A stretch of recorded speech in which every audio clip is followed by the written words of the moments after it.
Bismillah, Assalamualaikum warahmatullahi wabarakatuh. Innal hamdalillah nahmaduhu wa nasta'inuhu wa nastaghfiruhu wa natubu ilayh. Wassalatu wassalamu al-akmalani ala nabiyil mustafa Muhammadin wa ala alihi wa sahbihi ajma'in wa ba'd. Ya ayyuhalladzina amanu taqullaha haqqa tuqatih wa la tamutunna illa wa antum muslimun. Ya ayyuhalladzina amanu taqullaha wa qulu qawlan sadida yuslih lakum a'malakum wa yaghfir lakum dhunubakum wa may yuti'illaha wa rasulahu faqad faza fawzan 'azima wa ba'd. Ayyuhal ikhwan rahimani wa rahimakumullah, saudara-saudari sekalian, Bapak Ibu sekalian, yang mudah-mudahan kita semua dirahmati oleh Allah Subhanahu wa taala. Alhamdulillah, Allah Subhanahu wa taala mengumpulkan kita di tempat ini. Mudah-mudahan Allah Subhanahu wa taala senantiasa memberikan taufik dan hidayahnya kepada kita semua. Amin ya rabbal alamin. Pada hari ini insyaallah kita lanjutkan kajian kita membahas kitab Khudh Aqidataka minal Kitab was Sunnah.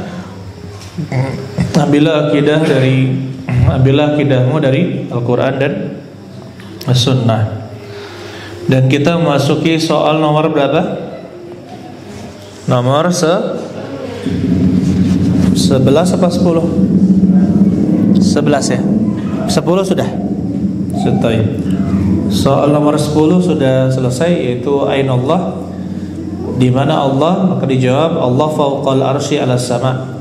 Allah berada di atas arsy, ya, 'alas sama', di atas langit. Ar-Rahman 'alal arsy istawa, karena Allah Subhanahu wa taala berfirman Ar-Rahman berada di atas arsy. Dan arti istawa itu adalah ala wartafa'a, yaitu tinggi dan berada di atas. Kama jaa fil Bukhari, sebagaimana disebutkan dalam hadis Imam Al-Bukhari. Kemudian soal nomor 11. Soal nomor 11.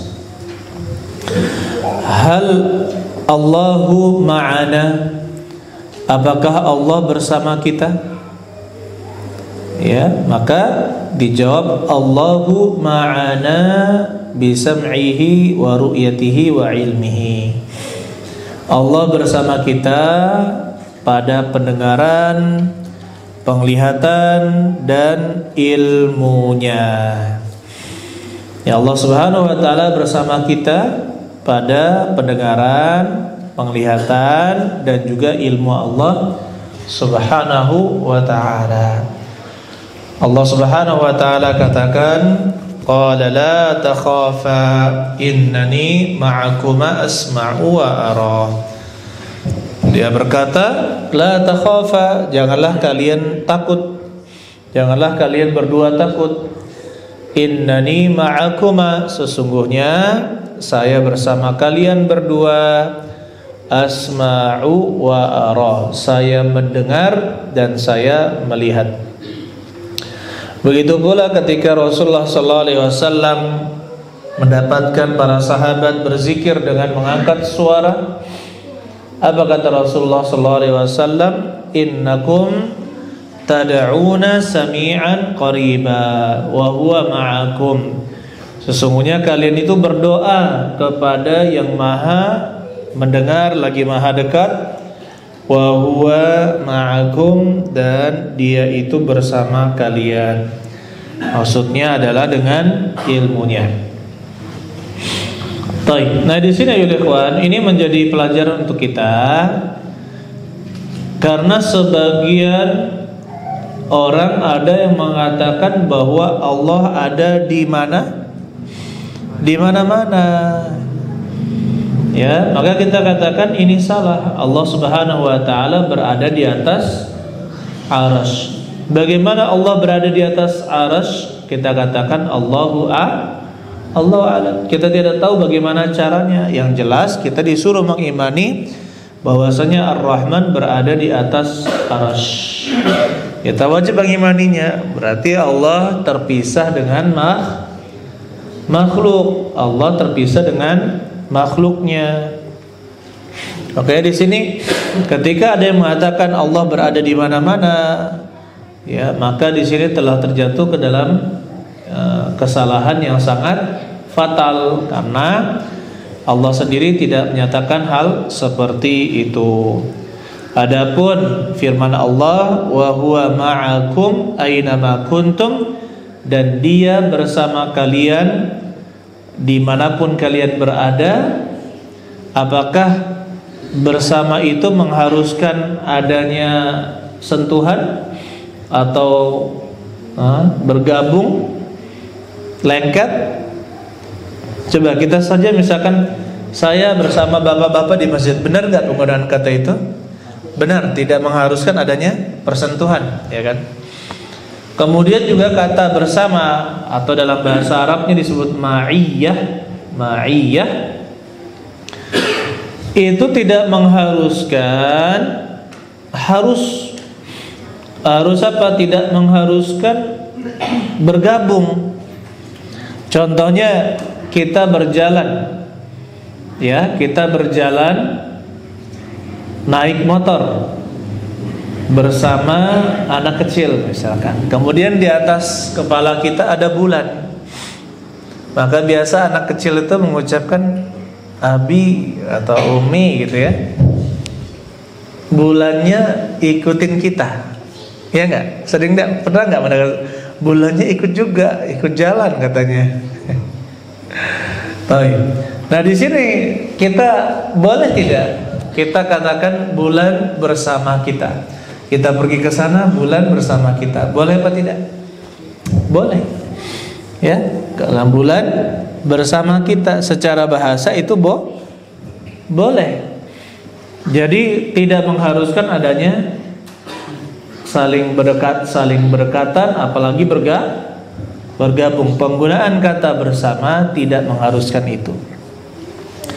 Oleh karena itu di dalam ayat ini, dalam surat Thaha, innani ma'akum, sungguhnya saya sungguhnya saya bersama kalian berdua, asma'u wa ara, saya mendengar dan saya melihat. Berarti apa?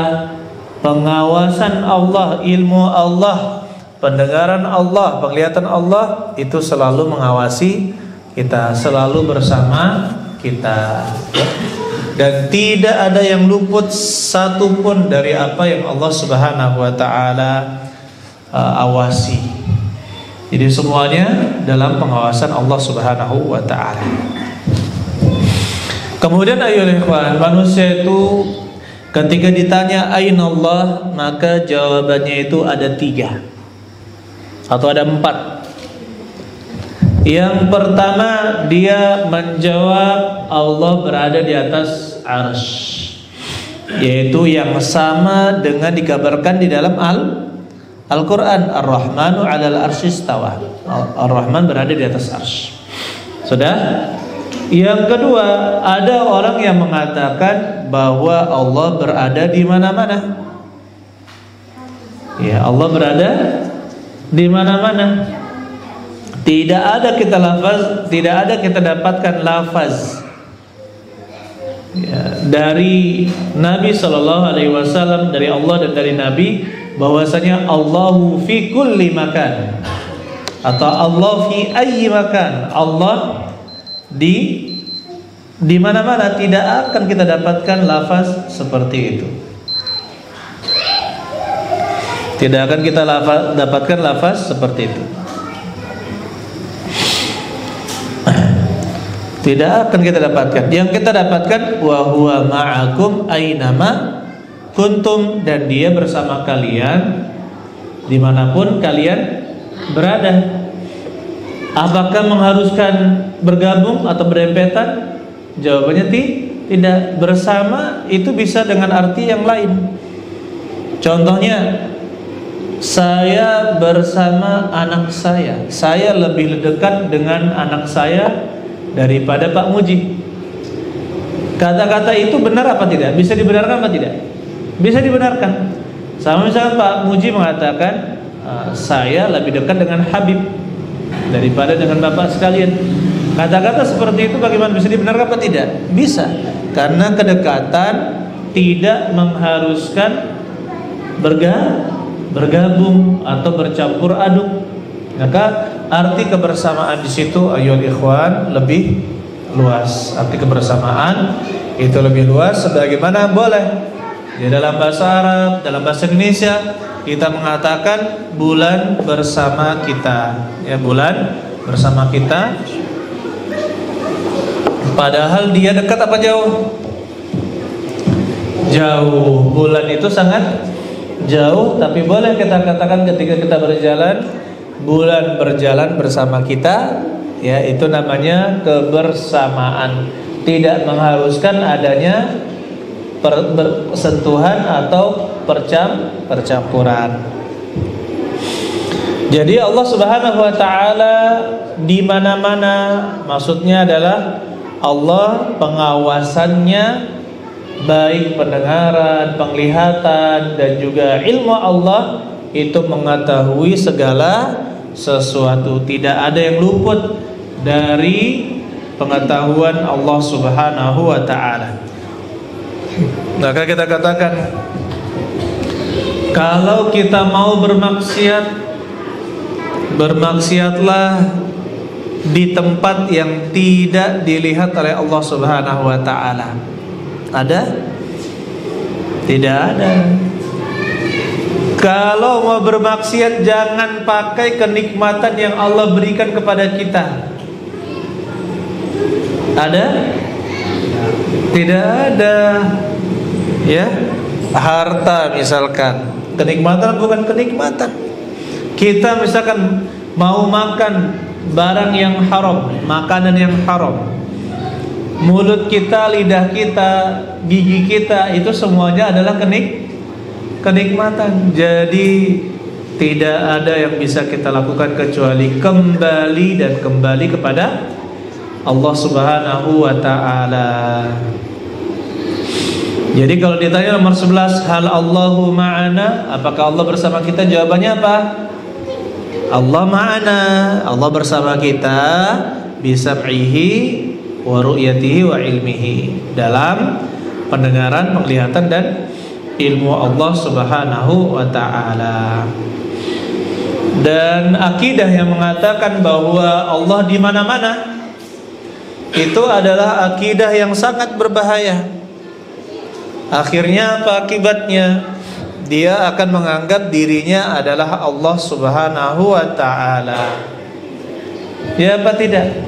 Kalau misalkan Allah itu adalah makhluk, makhluk adalah Allah, berarti ada percampuran. Berarti kita ini adalah Allah, Allah adalah makhluk. Nauzubillahi min dzalika. Ini adalah perkataan yang sangat-sangat menyimpang, ya. Ini adalah perkataan yang sangat menyimpang. Sampai contohnya, dampak dari keyakinan seperti ini adalah orang-orang yang meyakini bahwa dia itu bersatu dengan Allah, maka mereka membuat hukum sendiri yang tidak ada di dalam Al-Quran dan juga hadis Nabi Sallallahu Alaihi Wasallam. Maka ujung-ujungnya mereka jatuh ke dalam apa?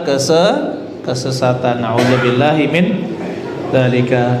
Kemudian yang ketiga, orang ketika ditanya di mana Allah, maka mereka akan menjawab, kita tidak boleh mengatakan Allah di atas, di bawah, di depan, di belakang, di kanan, di kiri. Ya. Kenapa kata mereka? Karena kalau kita tetapkan itu berarti kita menyerupakan Allah dengan makhluknya. Ini kata mereka. Taib, kita katakan Allah hidup atau mati? Maka jawabannya pasti dia bilang apa? Allah hidup. Allahu la ilaha illa huwal hayyul qayyum. Ya kan? Ya, kalau dia mengatakan Allah mati, padahal Allah mengatakan al-hayyul qayyum, berarti dia keluar mengingkari Al-Quran. Benar? Ya, mereka berarti mengingkari Al-Quran. Sekarang saya tanya, hidup, adakah makhluk yang hidup? Jawabannya apa? Ada. Kita ini hidup tidak?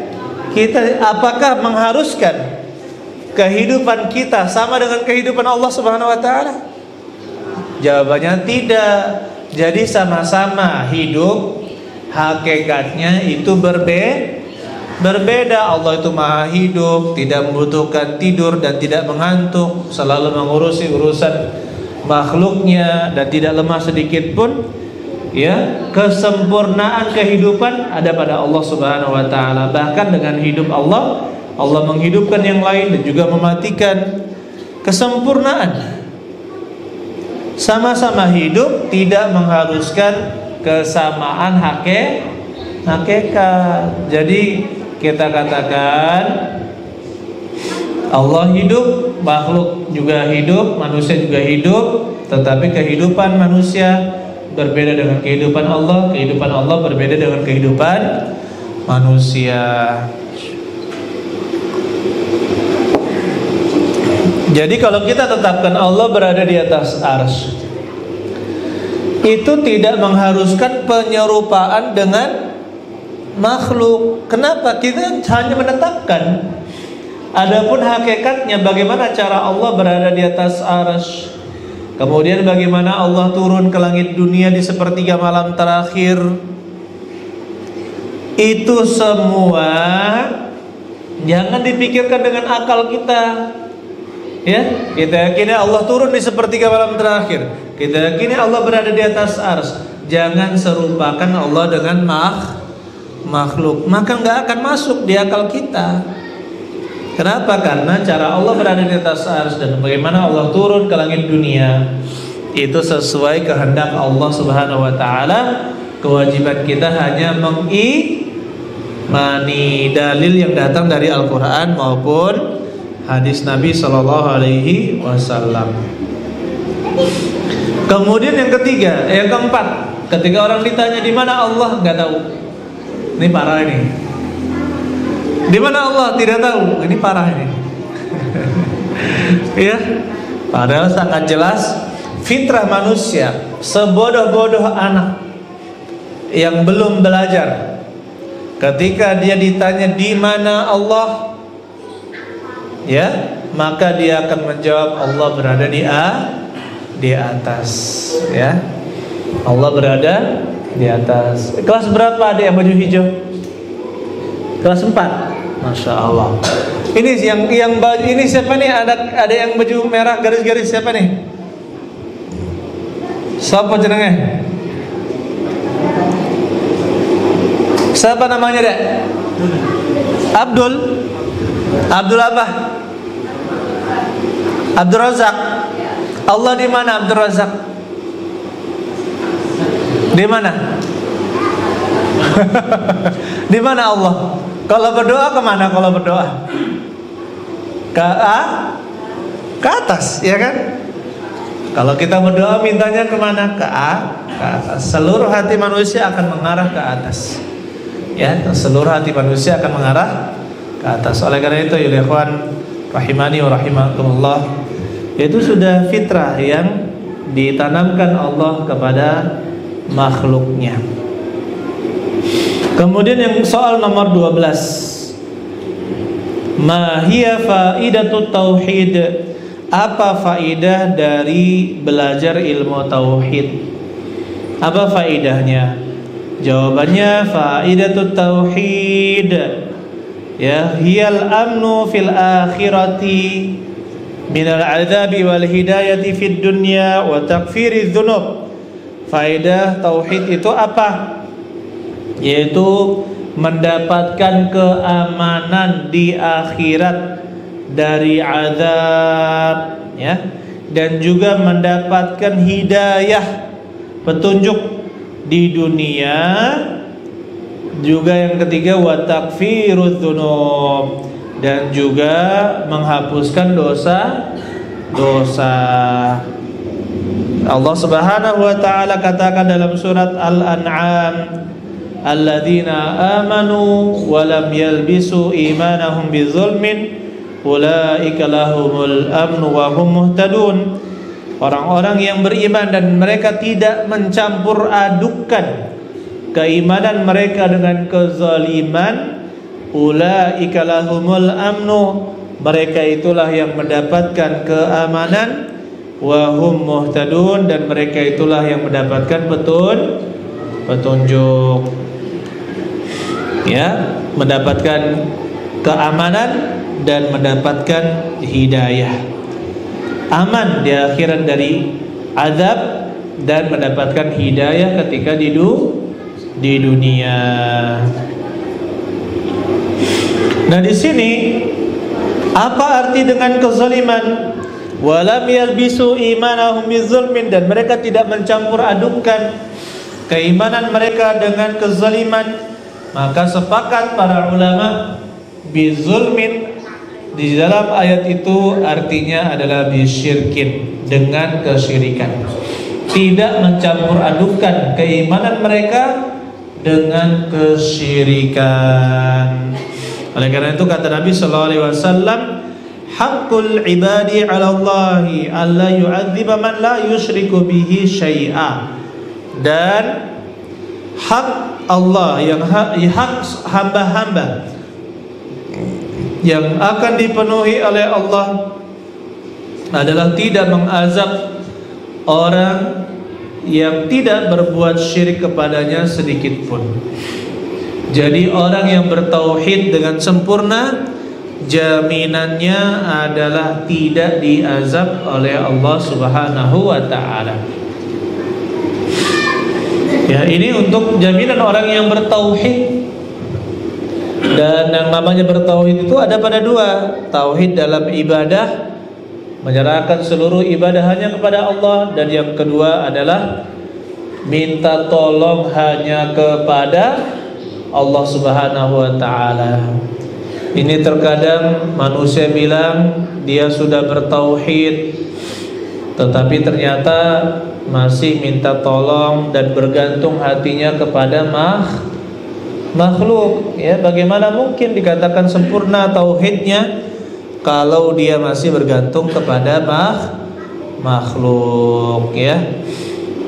Dan yang namanya kesyirikan itu ada dua: syirik akbar dan syirik asghar, syirik besar dan syirik kecil. Jadi bisa saja seorang itu ya terhindar dari syirik besar tetapi masih terjatuh ke dalam syirik kecil. Nauzubillahi min dzalika. Oleh karena itu ya ikhwan, orang-orang yang tidak berbuat syirik ketika di dunia, maka Allah Subhanahu wa ta'ala akan ya jamin dia masuk surga, kemudian aman dari azab Allah Subhanahu wa ta'ala. Mudah-mudahan kita semua termasuk golongan tersebut. Amin ya rabbal alamin. Ya, jadi orang yang bertauhid itu benar-benar menggantungkan dirinya kepada Allah Subhanahu wa ta'ala. Ketika dia menyembelih hanya kepada Allah. Ya, tidak seperti orang yang buka lahan, buka kebun, bangun rumah, ternyata apa? Menyembelih ayam, menyembelih kambing, menyembelih apa? Sapi. Ketika buka lahan, sembelih sapi. Kalau yang keren dikit, kerbau. Ya, lebih mahal kerbau. Di sini berapa? Berapa harganya, Pak? Kerbau, Pak? Di sini nggak ada. Nggak kena jual kerbau di sini. Sapi ya berarti ya. Nah, ini kita harus berhati-hati, jangan sampai menyembelih bukan karena Allah Subhanahu wa ta'ala. Begitu pula banyak orang yang masih memakai jimat. Ya, masih memakai apa? Jimat-jimat, memakai susuk-susuk ya. Ada yang susuk di atas, katanya biar apa? Biar terlihat berwibawa. Wes. Pakai di mana? Di bawah bibir. Kenapa? Biar pandai berceramah, apa, pidato. Ya, sebagai pembantu untuk bicara di depan umum. Di pipi biar cantik. Kalau perempuan pakai apa? Susuk kiri kanan di mana-mana. Ternyata apa? Subhanallah, ya pakai susuk. Nauzubillahi min dzalika. Ada juga pernah ibu-ibu datang ke pondok, jadi diruqyah sama tim ruqyah. Ya, jadi sudah diruqyah ya, alhamdulillah banyak yang keluar insyaallah jinnya. Kemudian ternyata berapa hari kemudian hubungi lagi. Akhirnya ternyata keputusannya diruqyah rumahnya. Ya, sudah diperiksa semuanya. Sudah semuanya Ustaz. Katanya sudah semua ya, ke tim ruqyah ada Ustaz juga kan, ada 2 atau 3 Ustaz. Sudah Ustaz, tidak ada lagi jimat-jimat. Diperiksa sudah. Tapi ketika di atas lemari dilihat, didapatkan, ibu ini apa? Iya Ustaz, itu kok cuma untuk apa ya, pengasih katanya. Pengasih. Jadi saya memegang jimat itu, apa bukan jimat, pengasih katanya adalah. Terus kenapa Bu, kok masih dipelihara Bu, dijaga? Iya biar suami saya cinta kepada saya katanya, nggak selingkuh katanya kan. Ibu diceramahi lah sama Ustadz. Ibu mau sembuh, ya kan? Mau sembuh nggak Bu? Iya Ustadz, tapi gimana ya Ustadz ya? Nah ini ibu masih tergantung sama ini. Bagaimana mungkin mau lepas seluruhnya dari belenggu jin, tapi ternyata masih ada jimat. Yang disebut jimat apa? Pengasih, biar suaminya nempel kayak perangko.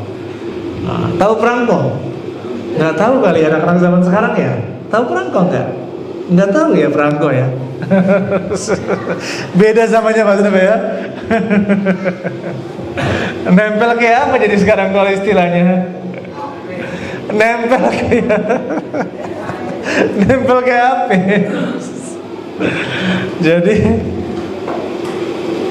Jadi harus berlepas semuanya.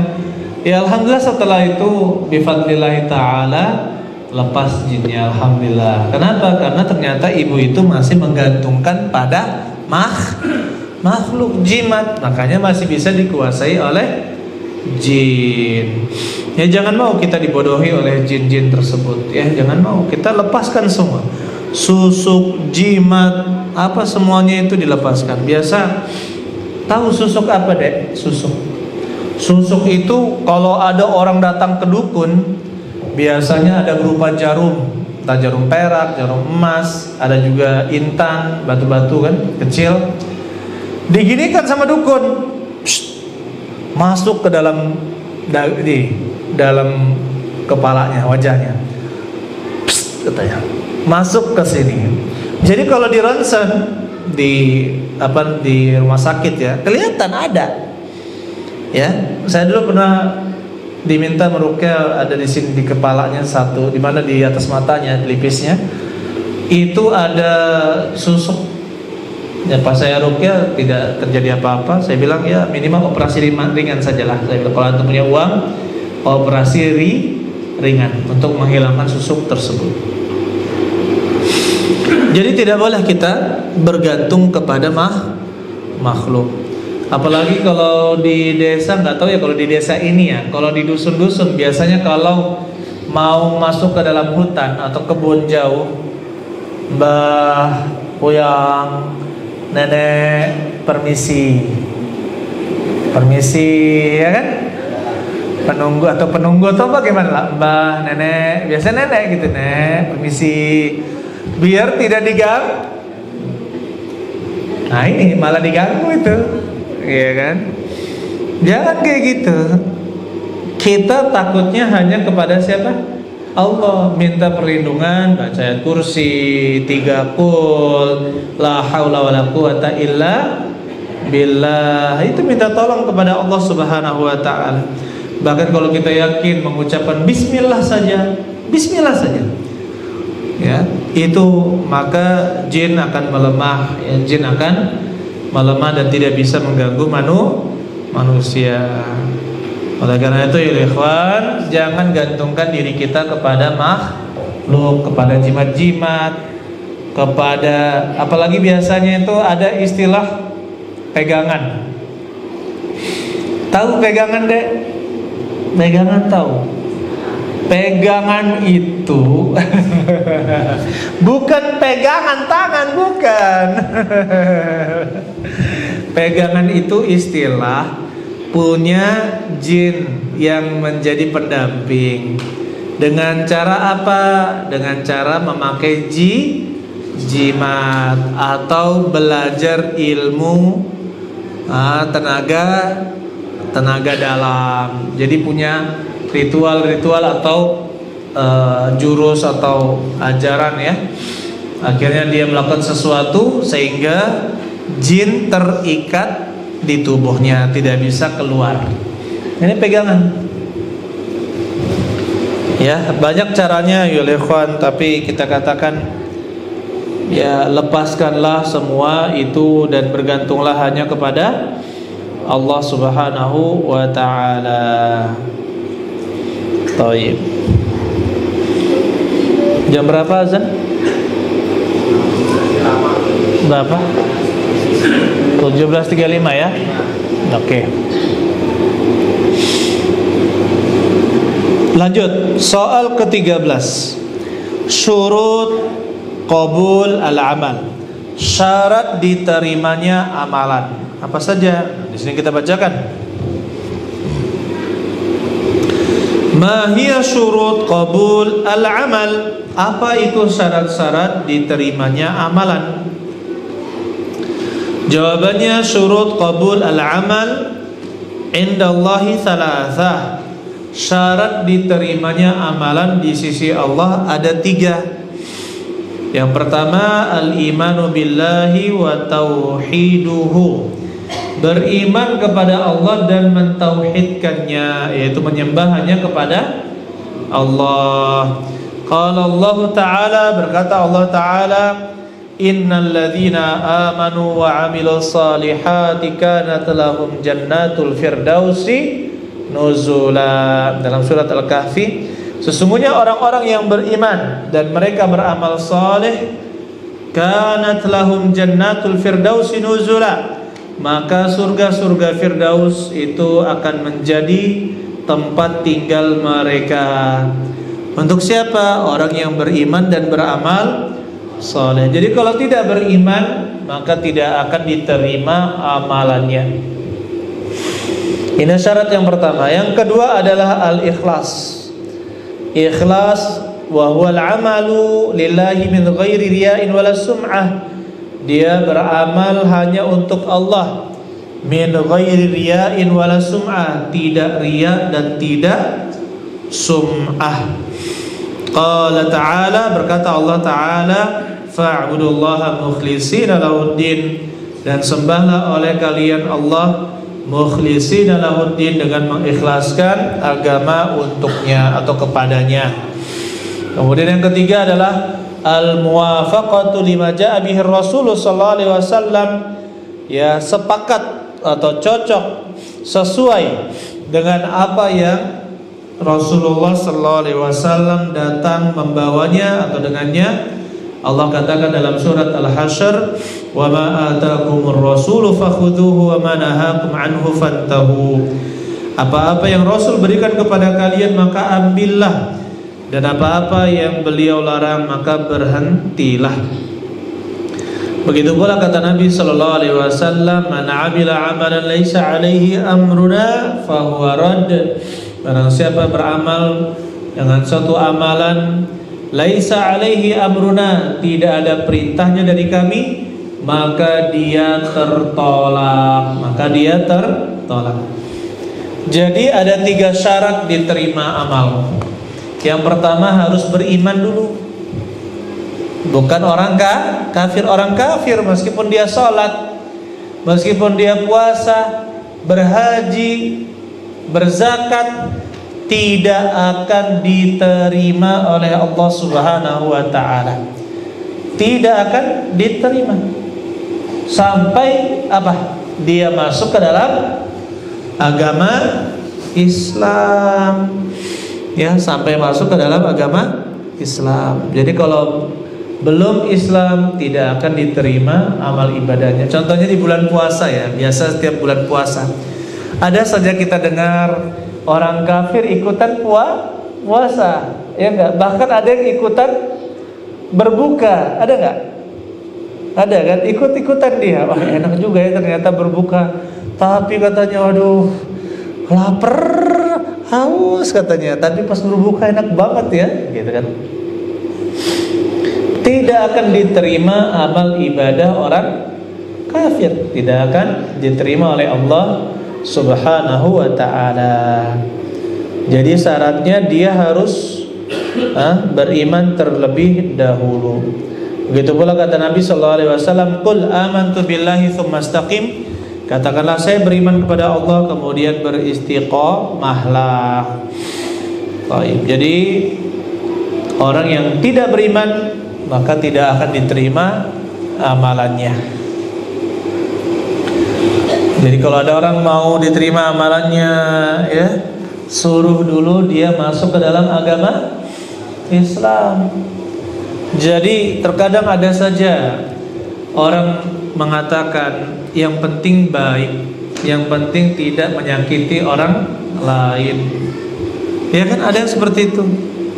Maka kita katakan orang yang tidak menyembah Allah Subhanahu wa taala dan tidak mengikuti Nabi Muhammad SAW atau belum masuk ke dalam agama Islam, itu dia telah melakukan kezoliman yang sangat besar. Ya, yaitu kepada siapa dia berbuat zolim? Kepada Allah Subhanahu wa taala, yang harusnya beribadah itu hanya kepada Allah, menyembah Allah, tapi ternyata dia menyembah kepada selain Allah Subhanahu wa taala. Zalim apa zalim ini? Ya, zalimnya sangat besar. Allah Subhanahu wa taala menciptakan, tapi ternyata hambanya tidak mau menyembah Allah. Zalimnya besar sekali ya. Dia tahu pencipta adalah Allah, tapi dia tidak mau menyembah Allah Subhanahu wa taala. Maka ya itulah kezaliman yang sangat besar. Kemudian yang kedua, ya ikhwan rahimani wa rahimakumullah, syarat diterima amal yang kedua adalah ikhlas. Yaitu ibadah itu hanya untuk Allah, bukan untuk selain Allah. Nah, di sini Syekh menyebutkan tanpa riya, tanpa sum'ah. Kalau riya itu maksudnya adalah memperlihatkan amalan, melakukan amalan agar dilihat oleh orang lain. Kalau sum'ah, memperdengarkan amalan, memberitahu bahwa dia telah beramal.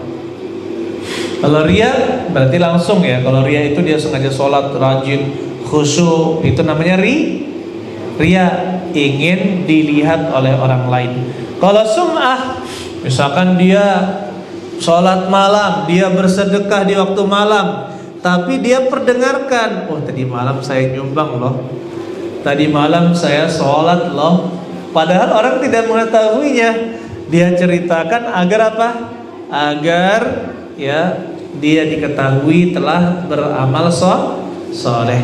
Maka yang seperti ini sangat berbahaya dan tidak akan diterima amalan dari orang yang riya dan sum'ah. Riya dan sum'ah. Begitu pula ya ikhwan, ada orang yang misalkan dia menyembelih. Menyembelih itu adalah ibadah, tapi diserahkan untuk jin atau penunggu hutan, penunggu kebun misalkan. Tidak boleh. Itu juga kesyirikan, ya, tidak ikhlas. Ikhlas itu karena memurnikan ibadah hanya kepada Allah Subhanahu wa taala. Begitu pula ada orang yang sedekah, tapi sedekahnya ke laut.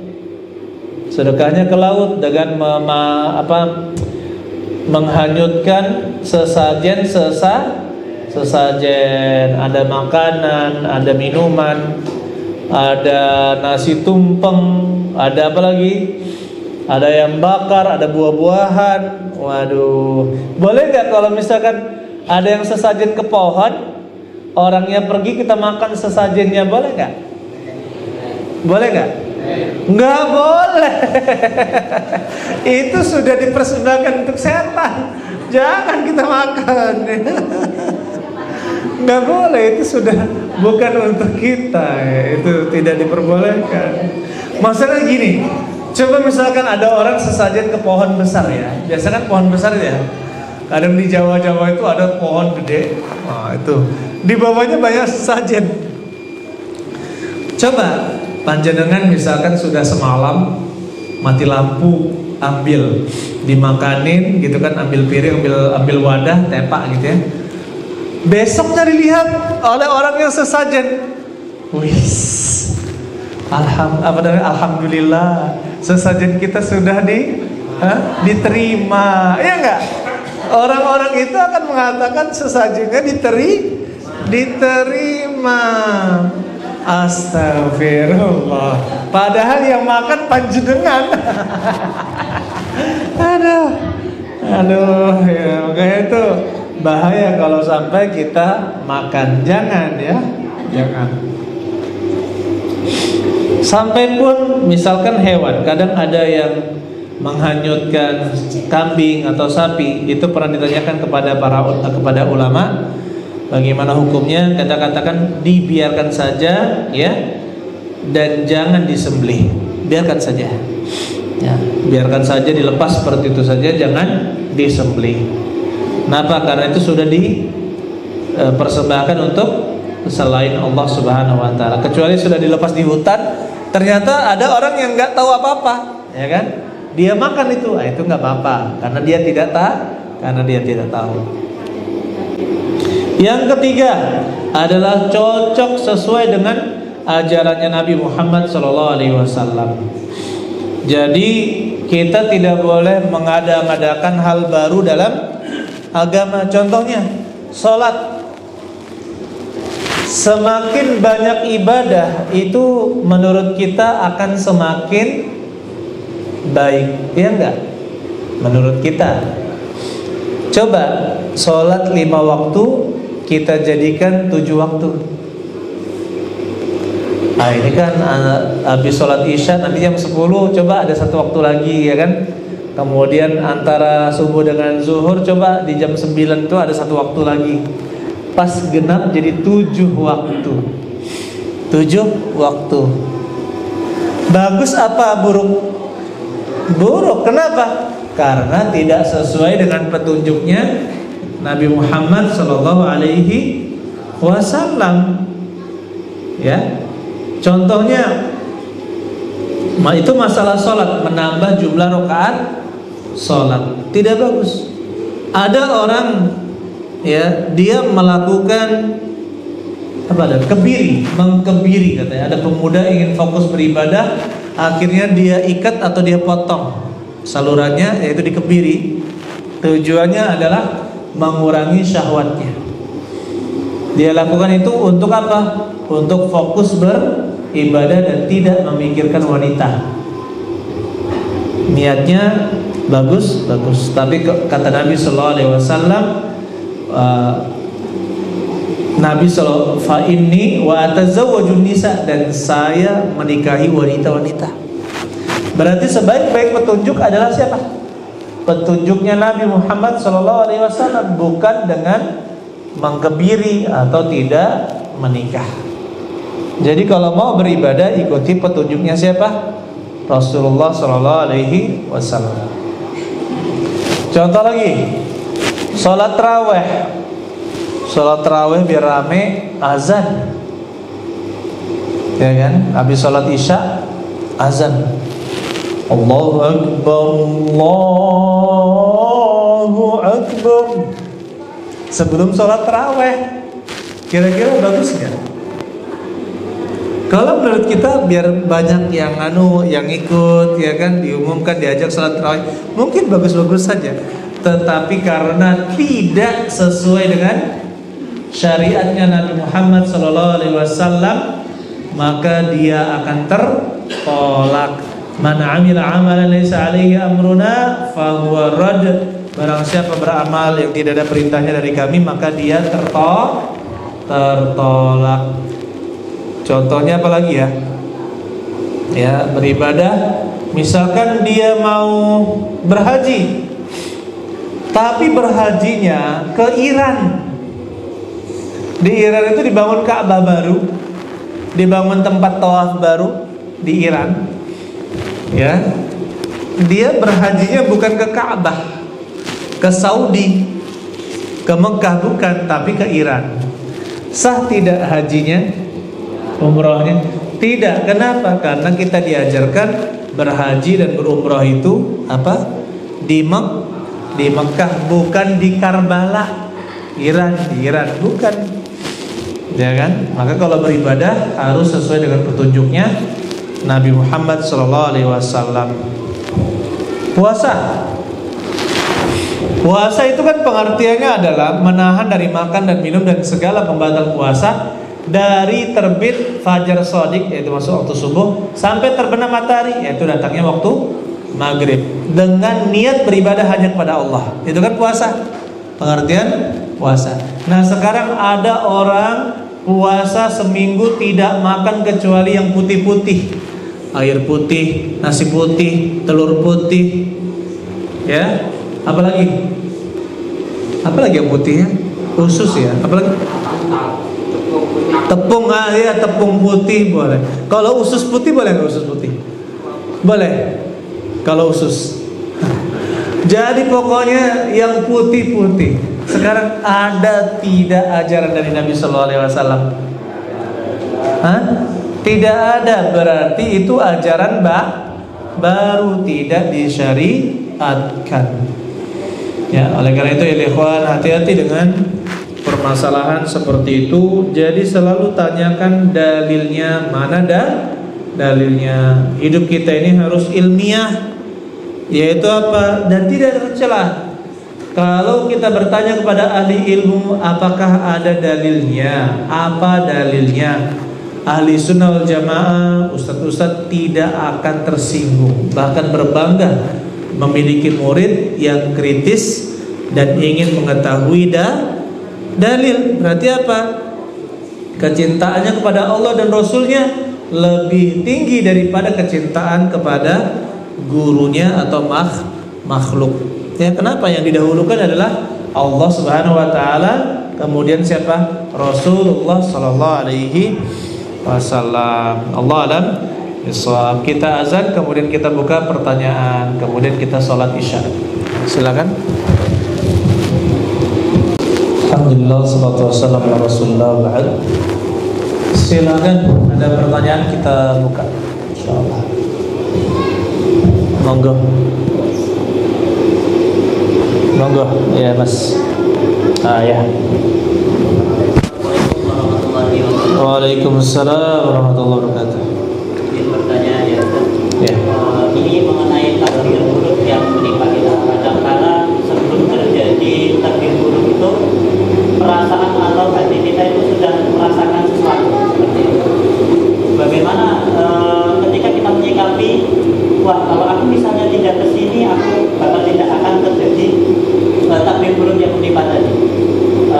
Atas dari was-was tadi, perasaan ini apakah masuk ke dalam tatoyur di dalam hati yang bisa menggoyahkan keimanan kita atau bagaimana? Ya, jadi yang pertama kan Nabi Sallallahu Alaihi Wasallam yu'jibuhul fa'al. Dulu Nabi Sallallahu Alaihi Wasallam ya, beliau sangat senang dengan kalimat optimis, kalimat yang mendukung, yang baik-baik, dan beliau sangat benci yang namanya syu'um, yaitu kalimat merasakan kesialan, nanti begini, nanti berakibat buruk. Ya, maka tidak boleh bertasya'um atau menganggap buruk, menganggap sial sesuatu itu tidak diperbolehkan. Makanya kita katakan di dalam syariat kita, fa idza azamta fatawakkal 'ala Allah. Jika kamu bertekad, ya, fatawakkal 'ala Allah, maka bergantunglah kepada Allah. Maksudnya ada, kalau kita sudah mempertimbangkan dengan baik, sudah bertekad, berazam kuat, ya, untuk melakukan sesuatu, kewajiban kita selanjutnya setelah tekad itu adalah tawakal. Gantungkan hanya kepada Allah Subhanahu wa ta'ala, bukan kita gantungkan kepada orang lain atau kepada diri kita sendiri, tidak boleh. Ya, jadi apa yang kita lakukan? Pertama, kalau kita kebingungan menghadapi dua pilihan, istikharah. Ya, beristikharah. Sudah nikah panjenengan belum?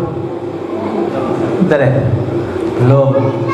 Nah, misalkan begini, antum ada dua wanita. Yang satunya ini cantik, sholihah, berduit, ya kan, baik akhlaknya. Yang satunya ini agak-agak. Kemudian solehnya sedikit, ekonominya biasa, terus akhlaknya agak sedikit, ya sedang lah. Perlu tidak istikharah? Tidak perlu. Kalau yang seperti itu langsung yang pertama. Yang namanya kalau butuh istikharah itu kalau dua hal yang membingungkan, dua-duanya soleh, yang ini ada kekurangan, yang itu juga ada kekurangan, kan? Dua-duanya begini, ada kelebihan, ada kekurangan lah, gitu kan?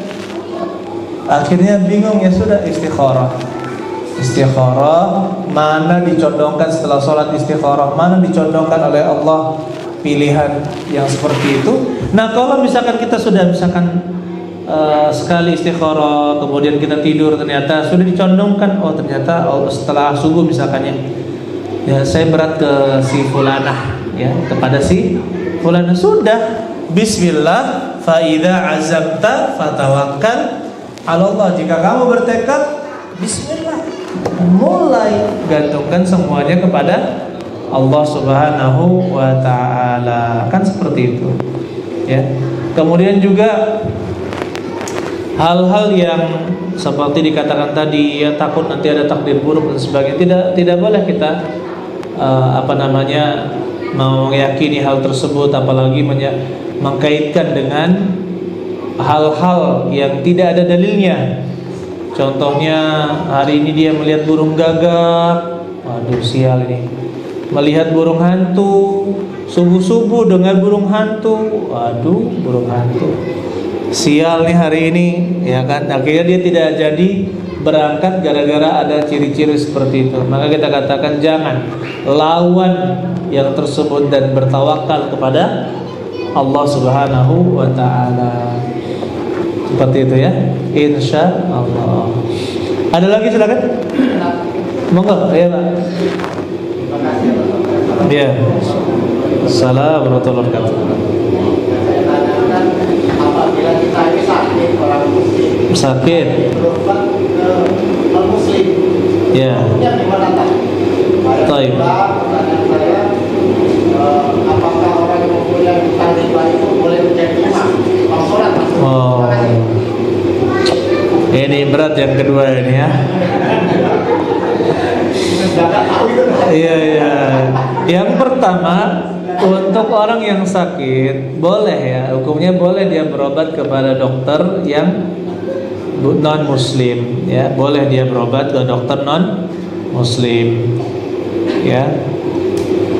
Tetapi perlu kita ingatkan, kalau ada dokter laki-laki maka jangan sengaja pilih dokter perempuan. Atau misalkan yang sakitnya perempuan, sengaja pilih dokter laki-laki. Jangan, cari dokter yang sesuai dengan kita, ya kan. Dan adapun melihat aurat, ya itu sesuai hajat saja, dibolehkan hanya sesuai hajat saja. Kemudian bagaimana dengan orang yang kerja di lembaga keuangan ribawi, ya kan? Entah itu koperasi, entah itu bank, atau yang lainnya yang mengurusi riba, yang jelas seperti itu. Maka bagaimana kalau dia jelas-jelas di bank konvensional, ya kan? Maka kita katakan hukum dia jadi imam itu sah. Ya, hukum dia jadi imam itu sah, dan kita jadi makmumnya itu juga sah. Alhamdulillah, secara sahnya, tetapi tidak utama.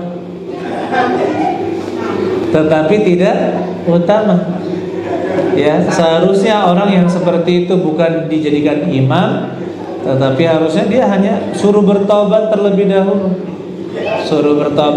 dahulu. Barulah dia dijadikan imam. Apalagi kalau itu jelas-jelas yang bank konvensional. Di zaman sekarang ini, kalau sampai tidak tahu hukumnya itu keterlaluan, ya kan?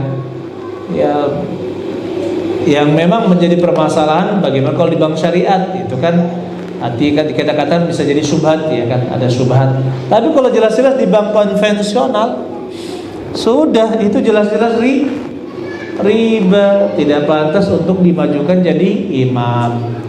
Allahu a'lam bishawab. Tapi kalau toh dia tetap jadi imam, ya kita katakan tetap sah, ya kita bermakmum dengannya. Allahu a'lam bishawab. Ada lagi, silakan. Ya, silakan. Waalaikumsalam warahmatullahi wabarakatuh. Ustaz, anak punya 4 pertanyaan. Masya Allah. Yang pertama, mau dijawab Ustaz. Iya. Apakah Tuhan itu ada Ustaz? Enggak ada. Libur. Iya, lanjut. Apa makna di dalam terjemahan Al-Quran kan ada kata-kata kami di situ? Apa makna Iya. kami di dalam Al-Quran? Ustaz? Yang kedua, apakah amalan-amalan yang mudah berpengaruh dalam menjawab pertanyaan dua malaikat Ustaz? Jika dalam kubur Ustaz. Di dalam kubur. Ya, yang ketiga, bolehkah atau bagaimanakah atau bolehkah kita mendoakan saudara muslim kita yang sudah wafat yang membenci dakwah sunnah? Ustaz. Demikian Ustaz. Assalamualaikum warahmatullahi wabarakatuh. Assalamualaikum warahmatullahi wabarakatuh. Untuk yang pertama, kata kami atau nahnu, ya, di dalam bahasa Arabnya nahnu, kami di dalam Al-Qur'an itu maksudnya adalah Allah Subhanahu wa taala. Dan itu menunjukkan keagungan Allah Subhanahu wa taala. Bukan menunjukkan makna bahwa Allah itu banyak, tidak. Tetapi itu menunjukkan keagungan dan kemuliaan Allah Subhanahu wa taala. Dan itu syair boleh, ya, di dalam berbahasa pun seperti itu. Di dalam bahasa Indonesia saja seperti ini, ya, menurut kami itu tidak dibenarkan. Apakah dia mewakili diri orang lain juga ketika dia mengatakan menurut kami? Karena dia misalkan gubernur atau bupati atau orang yang ketua, dia mengatakan menurut kami, dia tidak sedang mewakili orang lain, tetapi dia mendudukkan dirinya sebagai orang berpengaruh, ya, sehingga menggunakan kata kami. Nah, maka di situ penggunaan kata kami di dalam bahasa Indonesia pun itu ada dan bisa dipahami dengan baik, ya, walaupun dia tidak mewakili banyak orang tapi hanya pendapat dirinya sendiri. Allah Subhanahu di dalam bahasa Arab juga demikian. Penggunaan kata nahnu itu adalah hal yang lumrah dan sangat biasa. Dan ini menunjukkan keagungan Allah Subhanahu wa ta'ala. Kemudian tentang amalan-amalan di dalam, apakah ditanyakan di dalam kubur tentang amalan-amalan yang dilakukan oleh seseorang, dan itu adalah hal yang baru, muhdats, hal yang baru, apakah ditanyakan dalam kubur? Kita katakan Allahu a'lam bishawab. Kita tidak tahu apa yang disebutkan di dalam kuburan. Yang jelas seseorang nanti akan ditanya, ya man rabbuka, siapa Rabbmu, wa madinuk, apa agamamu, wa man hadzal rajul alladzi bu'itsa fikum, siapa laki-laki ini yang diutus kepada kalian. Ini 3 yang ada dalilnya. Adapun pertanyaan-pertanyaan lain maka kita katakan Allahu a'lam bishawab. Tapi yang menjadi kepastian, amalan-amalan soleh akan menjadi pendamping seseorang yang beriman, sedang dan dilapangkan oleh Allah, dipenuhi dengan keindahan-keindahan, ya, maka bagi yang dilapangkan kuburnya dan penuh dengan keindahan, mendapatkan teman-temannya adalah orang amalan-amalan solehnya berubah jadi wujud oleh Allah Subhanahu wa taala sebagai sahabatnya, maka dia akan berdoa, Rabbi aqimis sa'ah, wahai Rabb, segerakanlah terjadi hari kiamat. Maksudnya biar segera dihisab dan segera masuk ke dalam surga, bertemu dengan keluarganya yang masuk surga. Adapun orang-orang yang kafir, ya, maka dia akan disempitkan kuburannya, diazab oleh Allah, dan amalan-amalan buruknya menjadi rupa yang sangat buruk, sangat hitam, sangat bau. Siapa kamu? Sangat busuk bau. Saya adalah amalanmu ketika di dunia. Sudah disempitkan kuburannya, ya, kemudian ditemani juga dengan amalan buruk. Aduhai, nggak mau lama-lama. Maka kata penghuni kubur itu, Rabbi la tuqimis sa'ah, wahai Rabbku, janganlah engkau tegakkan hari kiamat. Kenapa? Karena dia tahu kehidupan di alam kuburnya meskipun tersiksa itu lebih baik daripada nanti setelah kebangkitan dia mendapatkan siksaan yang lebih berlipat-lipat. Nauzubillahi min dzalika. Bagaimana dengan ya orang yang membenci dakwah sunnah, atau dia itu sangat membenci dakwah sunnah? Maka kita tergantung, ya, dan dia sudah meninggal. Apabila meninggalnya dalam keadaan muslim, maka kewajiban kita adalah mendoakan kebaikan untuknya. Mudah-mudahan Allah terima amalannya, dan mudah-mudahan Allah ampuni dosa-dosanya. Karena ini adalah hak seorang muslim, kita doakan. Tetapi kalau dia adalah orang yang pura-pura Islam, ya, orang yang pura-pura Islam, sebenarnya dia itu orang kafir, pura-pura Islam, atau dia mati dalam keadaan kafir, ya, dan dia membenci dakwah, maka yang seperti itu tidak perlu, tidak boleh, bahkan tidak boleh didoakan, tidak boleh beristighfar untuknya, ya. Saya pernah ditanya, ada seorang di Jawa dulu, ada seorang pemuda, bapak-bapak bertanya, Ustaz, bapak saya itu masih percaya Islamnya abangan, katanya, masih percaya dewa ini, dewa itu, ini, nyi itu, ya kan? Ya saya bilang, ya bapak antum bukan muslim. Saya bilang, bapak antum bukan muslim, karena dia juga tidak menunjukkan ada ibadah, sholat lima waktu juga tidak ada syariat yang dia jalankan. Saya bilang, bapak antum bukan muslim. Kalau ibu saya, Ustaz, alhamdulillah beliau sholat begini-begini, ya, walaupun kurang taat. Nah, ibu antum muslimah, doakanlah ibu antum, tapi jangan doakan bapak. Ya, ini hubungannya sudah antara anak dan ke bapaknya, tetap tidak boleh mendoakan orang kafir, tidak boleh mendoakan orang kafir yang sudah meninggal. Allah Rabbi Shawab, saya rasa cukup dari kita pada hari ini. Barakallahu fikum jami'an. Subhanakallah wa bihamdik, asyhadu an la ilaha illa anta, astaghfiruka wa atubu ilaik. Assalamualaikum warahmatullahi wabarakatuh.